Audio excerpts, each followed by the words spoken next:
আমি না, শুধু প্রত্যেকটা সিঙ্গারেরই গুরুত্ব দেওয়া উচিত। যদি সে নিজে সুর করতে না পারে, সবার সুর করা গান তার গাওয়া উচিত না। জেমস ভাই গান কিন্তু ঘরানা কিন্তু আলাদা, তার সুর কিন্তু আলাদা। সে কিন্তু যেনতেন সুর কিন্তু নিবে না। তার গায়কির ধরনের সঙ্গে যে সুর মিলবে সেই গানই সে নিবে। তা আমরা কি করি, আমরা যেনতেন সবার গানই হচ্ছে গায়ে ফেলি। আপনি আসলে গান সিলেকশনের ক্ষেত্রে কোন বিষয়গুলোকে গুরুত্ব দেন? সিলেকশনের ক্ষেত্রে নতুন গানের ক্ষেত্রে আমি না, শুধু প্রত্যেকটা সিঙ্গারেরই গুরুত্ব দেওয়া উচিত। যদি সে নিজে সুর করতে না পারে, তাহলে সবার সুর করা গান তার গাওয়া উচিত না। প্রথমত তার গলায় কোন সুরটা, কোন ধরনের সুরের খেলাটা তার গলায় অ্যাডজাস্ট হবে, এটা তার আগে বুঝতে হবে। প্রত্যেক শিল্পীর এটাকে বোঝা উচিত নিজের জন্য।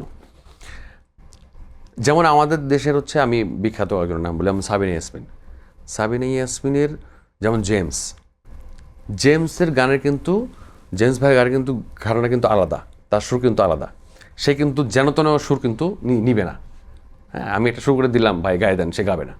তার গলায় যাইতে হবে এই সুরটা। তার গায়কির ধরনের সঙ্গে যে সুর মিলবে সেই গানই সে নিবে, অন্য কোনো গান সে গাবে না। যার কারণে জেমসের ম্যাক্সিমাম গানই হিট, বুঝছি। সে ফিল দিয়ে গাইতে পারছে, তার গলার সঙ্গে গেছে। তা আমরা কি করি, আমরা যেনতেন সবার গানই হচ্ছে গায়ে ফেলি। যে যেভাবে শুরু করতেছে আমরা গায়ে দিচ্ছি, যার কারণে গানগুলো হচ্ছে না।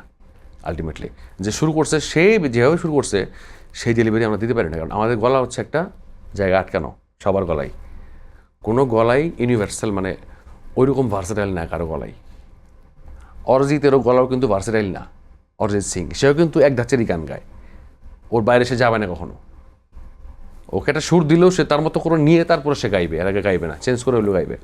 সো ওইটা আগে প্রত্যেকটা শিল্পীর বোঝা উচিত যে গান সিলেকশনের আগে যে সুরটা আমি নিচ্ছি বা সে যে সুরটা আমি গাইবো, ওই সুরটা আমার গলার সঙ্গে সেট হচ্ছে কিনা।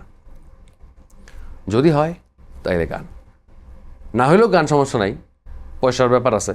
হ্যাঁ, কিন্তু হওয়ার পরে গাইলে জিনিসটা ভালো হয়। আচ্ছা, এইটা আমি সবসময় চেষ্টা করি। আপনার কি মনে হয়, আপনার গলায় কোন সুরটা বেশি ভালো লাগে আপনার কাছে?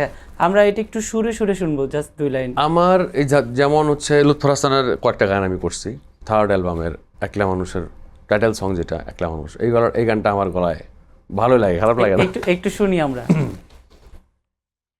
আমি একলা মানুষ দোকলা খুঁজি, ভীষণ ব্যথার চোটে লো, ভীষণ ব্যথার চোটে। তুমি দোকলা মানুষ একলা হবা, কষ্টে নিশি কাটে লো, কষ্টে নিশি কাটে। আমার আছে কোষানা, যদি তুমি চড়তে চাও। আমার আছে কোষানা, যদি তুমি চড়তে চাও। তোমারে লইয়া যামু ঝিনাই নদীর ঘাটে লো, ঝিনাই নদীর ঘাটে। আমি একলা মানুষ দোকলা খুঁজি, ভীষণ ব্যথার চোটে লো, ভীষণ ব্যথার চোটে। তুমি দোকলা মানুষ একলা হবা, কষ্টে নিশি কাটে লো, কষ্টে নিশি কাটে।